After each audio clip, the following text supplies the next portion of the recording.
Hello! Yes! And welcome to our Objective 4.3 notes. Objective 4.3 says I can solve quadratic equations using the quadratic formula, and that, my friends, is what we're going to do today. Let's start by looking at the standard form of a quadratic equation, y equals ax squared plus bs plus c. This should probably be old hat by now. We should know that our leading coefficient is notated as a, our constant is notated as c, and then that linear coefficient is our b value. So those are the values we use in the quadratic formula. Now for this course, you are definitely going to need to have the quadratic formula memorized. It is x equals the opposite of b plus or minus the square root of b squared minus 4ac all over 2a. If you're having trouble memorizing it, there is a song. Maybe we'll go over that in class, and we can look at it there. So what I want to do today is I want to do a couple examples of just solving quadratic equations with the quadratic formula.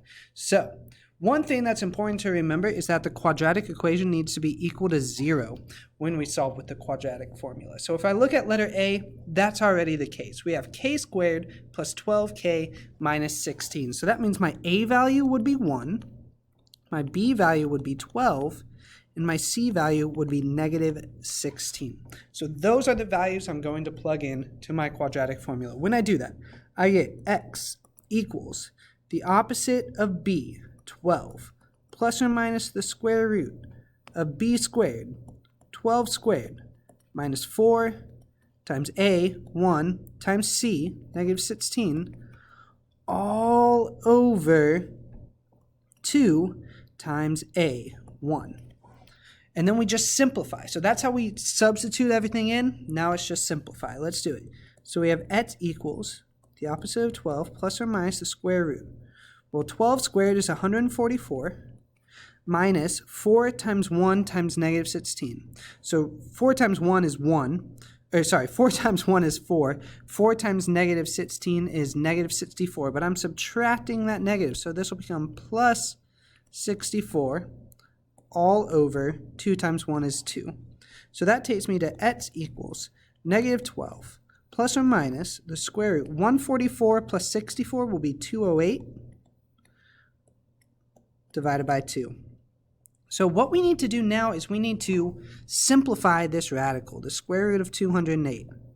All right, so that is quite the radical. I can see just by looking at that this is going to be divisible by 4. So square root of 4, 208 divided by 4, let's see, that'd be 52. Now is 52 divisible by 4? I believe it is. So another root 4. So 52 divided by 4, let's see, what would that be? 40 would be 10, that'd be 13. 4 times 13, yep, is very good. So we have square root of 4, so that's 2. Square root of 4, 2, root 13. That would simplify then to 4 root 13. So I can rewrite the square root of 208 as 4 root 13. I knew I was going to lose that 3, I could feel it. So we'll say x equals negative 12 plus or minus the square 4 root 13 all over 2. Now notice, I can do some division here. I can simplify a bit. Both of these terms are factorable by 2, right? So I can divide out the 2 here. And that would leave me with x equals negative 6 plus or minus 2 root 13. And that would be my solution. This is actually two solutions, right? We have negative 6 plus 2 root 13 and negative 6 minus 2 root 13. Voila. All right. Let's go ahead now and look at letter B. Sit x squared minus 2 equals negative x. Now remember what we mentioned at the beginning. Got to have our quadratic equation equal to 0. So I'm going to start by adding x to both sides. Add x. So that gives me sit x squared plus x minus 2 equals 0. So that means that a equals 6, b equals 1, c equals negative 2. So let's go ahead and do some fun math here. Use our quadratic formula. We'll say x equals the opposite of b, so the opposite of 1, plus or minus the square root of b squared, 1 squared, minus 4 times a times c all over 2a, all over 2 times 6. So we have x equals -1 plus or minus the square root of 1 squared is just 1. -4 times 6 is -24. -24 times -2 would become positive 48. 2 times 6 is 12.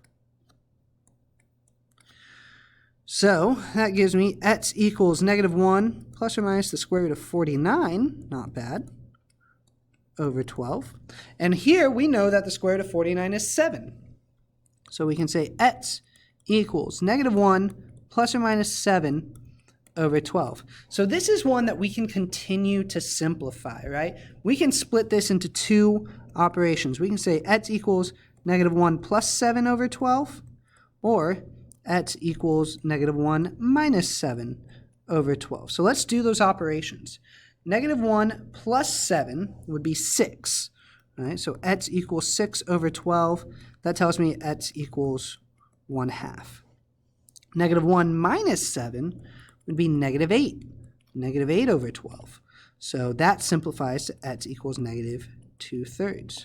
So x equals 1/2, x equals -2/3. Those are my two solutions for this quadratic equation, which we got using the quadratic formula. If the quadratic formula is old hat to you, go ahead, get started on those practice problems.